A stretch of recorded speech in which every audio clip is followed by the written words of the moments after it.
रामपुर की राजनीति में चुपचाप एक बड़ा बदलाव हो गया और ये बदलाव सिर्फ एक नियुक्ति नहीं बल्कि समाजवादी पार्टी की आने वाली रणनीति का संकेत माना जा रहा है। जिस रामपुर में दशकों तक राजनीति का केंद्र सिर्फ एक नाम रहा, आजम खान, उसी रामपुर में अब उनकी गैर मौजूदगी में पार्टी में नया चेहरा आगे कर दिया।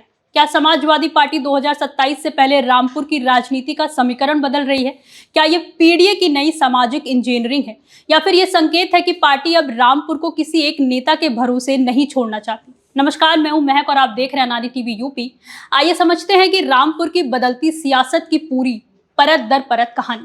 दरअसल समाजवादी पार्टी प्रमुख अखिलेश यादव ने बीएसपी से आए वरिष्ठ नेता सुरेंद्र सागर को प्रदेश सचिव बनाकर रामपुर की जिम्मेदारी सौंप दी है। और यह फैसला ऐसे समय में लिया गया जब आजम खान फर्जी पैन कार्ड मामले में 7 साल की सजा काट रहे हैं और यह भी साफ नहीं है कि वे 2027 का विधानसभा चुनाव लड़ पाएंगे या नहीं। और यही वजह है कि इस फैसले को सिर्फ संगठनात्मक बदलाव नहीं बल्कि भविष्य की राजनीतिक तैयारी के तौर पर देखा जा रहा है। रामपुर की राजनीति को समझने के लिए आजम खान के राजनीतिक कद को समझना जरूरी है, क्योंकि पिछले करीब 4 दशकों तक रामपुर की राजनीति उनके इर्द गिर्द घूमती रही। वो 9 बार विधायक रहे, 2 बार सांसद रहे और 4 बार उत्तर प्रदेश सरकार में मंत्री भी रहे। 2003 में मुलायम सिंह यादव की सरकार के दौरान उनका प्रभाव अपने चरम पर था और एक दौर ऐसा भी माना जाता था कि जब जिले के बड़े प्रशासनिक फैसलों तक उनकी भूमिका अहम होती थी। 2012 से 2017 के बीच अखिलेश यादव सरकार में नगर विकास मंत्री रहते हुए भी उनका प्रभाव साफ दिखाई देता था। लेकिन 2017 में योगी आदित्यनाथ सरकार बनने के बाद परिस्थितियां तेजी से बदली और उनके खिलाफ कई मामलों में कार्रवाई शुरू हो गई। रिकॉर्ड के मुताबिक आजम खान पर कुल 104 मुकदमे दर्ज बताए जाते हैं, जिनमें से 93 मामले रामपुर से जुड़े हैं और 11 मामले जमीन विवाद से संबंधित बताए जाते हैं। इस मामले में कई केस अब भी अदालत में लंबित है, जबकि कुछ मामलों में सजा भी हो चुकी है। पिछले 5 वर्षों में वे करीब 50 महीने जेल में रह चुके हैं। फरवरी 2020 से मई 2022 तक जेल में रहे, फिर अक्टूबर 2023 से सितंबर 2025 तक जेल में रहे।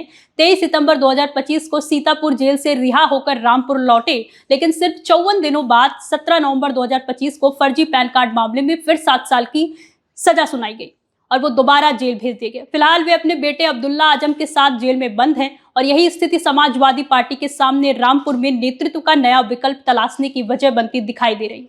यहीं से रामपुर की राजनीति को लेकर 3 बड़े सवाल भी खड़े हो जाते हैं। पहला सवाल, क्या सुरेंद्र सागर को आगे लाना अखिलेश यादव की 2027 विधानसभा चुनाव की नई रणनीति का हिस्सा है? दूसरा सवाल, क्या समाजवादी पार्टी रामपुर में अब आजम खान से अलग नई लीडरशिप तैयार कर रही है? और तीसरा सवाल, रामपुर में आजम समर्थक और सुरेंद्र सागर के इस नए रोल को किस नजर से देख रहे हैं लोग? दरअसल रामपुर में सुरेंद्र सागर को जिम्मेदारी देने के पीछे 4 बड़े राजनीतिक कारण बताए जा रहे हैं। पहली वजह है कि पीडीए यानी पिछड़ा दलित अल्पसंख्यक समीकरण को मजबूत करना। 2027 के विधानसभा चुनाव को देखते हुए समाजवादी पार्टी पीडीए फार्मूला पर लगातार काम कर रही है और सुरेंद्र सागर को जिम्मेदारी देकर रामपुर और मुरादाबाद मंडल के दलित वोटरों तक सकारात्मक संदेश देने की कोशिश की जा रही है। दूसरी बड़ी वजह है आजम खान की गैर मौजूदगी। फर्जी पैन कार्ड मामले में सजा काट रहे आजम खान 2027 का चुनाव लड़ पाएंगे या नहीं, यह भी साफ नहीं है। ऐसे में उनकी अनुपस्थिति में संगठन को सक्रिय बनाए रखने के लिए पार्टी को नए चेहरे की जरूरत महसूस हो रही थी। और तीसरी वजह है बीएसपी के कोर वोट बैंक में सेंध लगाने की रणनीति, क्योंकि सुरेंद्र सागर लंबे समय तक बीएसपी की राजनीति से जुड़े रहे हैं और जाटो वोटरों में उनकी पकड़ मानी जाती है। चौथी वजह रामपुर में सपा के अंदर चल रही स्थानीय गुटबाजी को संतुलित करना भी माना जा रहा है, ताकि संगठनात्मक संतुलन बनाया जा सके। और इसी राजनीतिक खालीपन के बीच समाजवादी पार्टी ने सुरेंद्र सागर पर भरोसा जताया, जो करीब 3 दशक तक बीएसपी के राजनीति से जुड़े रहे और मायावती के भरोसेमंद नेताओं में गिने जाते थे। वे 5 बार रामपुर के जिला अध्यक्ष रहे, बीएसपी के टिकट पर मिलक विधानसभा सीट से 2 बार चुनाव लड़ा। 2007 से 2012 के बीच मायावती सरकार में राज्य मंत्री भी रहे और पार्टी संगठन में उन्हें उत्तराखंड में भी अहम जिम्मेदारी दी थी। लेकिन 24 दिसंबर 2024 को मायावती ने उन्हें पार्टी से निष्कासित कर दिया।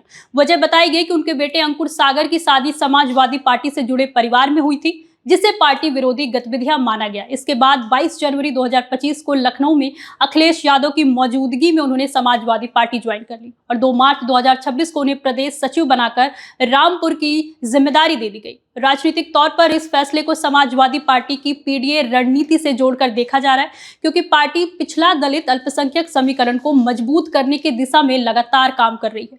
और सुरेंद्र सागर जाटो समाज से आते हैं, इसलिए रामपुर और मुरादाबाद मंडल के दलित वोटरों तक स्पष्ट राजनीतिक संदेश देने की कोशिश इसमें दिखाई देती है। इसके साथ ही समाजवादी पार्टी बीएसपी के पारंपरिक वोट बैंक में सेंध लगाने की रणनीति पर भी काम कर रही है। हालांकि इस फैसले के पीछे सिर्फ सामाजिक समीकरण ही नहीं बल्कि संगठनात्मक कारण भी बताए जा रहे हैं, क्योंकि आजम खान के जेल जाने के बाद रामपुर में उनका समर्थक वर्ग कुछ हद तक बिखरा बताया जाता है।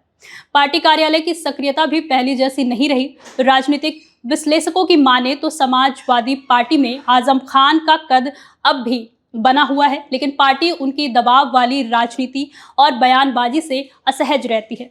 पार्टी को अब एक खामोश आजम खान की जरूरत महसूस हो रही है। उनका यह भी कहना है कि आजम खान जेल में रहते हुए पार्टी के लिए फिक्स डिपॉजिट की तरह काम करते हैं, लेकिन बाहर आने के बाद वे पीडीए जैसे मुद्दों पर सवाल उठाते हैं, जिससे पार्टी के भीतर असहजता बढ़ जाती है। इस पूरी रणनीति में एक और राजनीतिक संकेत भी छिपा दिखाई देता है, क्योंकि सुरेंद्र सागर की ही बिरादरी से जुड़े अजय सागर को इस जिम्मेदारी में शामिल नहीं किया गया, जबकि उन्हें कभी आजम खान की सिफारिश पर जिला अध्यक्ष बनाया गया था। इससे यह संदेश भी निकलकर सामने आता है कि अब समाजवादी पार्टी रामपुर की राजनीति को किसी एक नेता की सिफारिश या प्रभाव के आधार पर नहीं बल्कि अपने संगठनात्मक निर्णयों के आधार पर आगे बढ़ाना चाहती है। सुरेंद्र सागर खुद दावा करते हैं कि समाजवादी पार्टी पूरे प्रदेश में पीडीए मॉडल पर मजबूती से काम कर रही है और पिछड़े दलित और अल्पसंख्यकों को एक साथ जोड़ने के लिए गांव-गांव संपर्क अभियान चलाया जा रहा है। और उनका कहना है कि रामपुर में नेतृत्व को लेकर किसी तरह का मतभेद नहीं है और हर वर्ग समाजवादी पार्टी को समर्थन दे रहा है।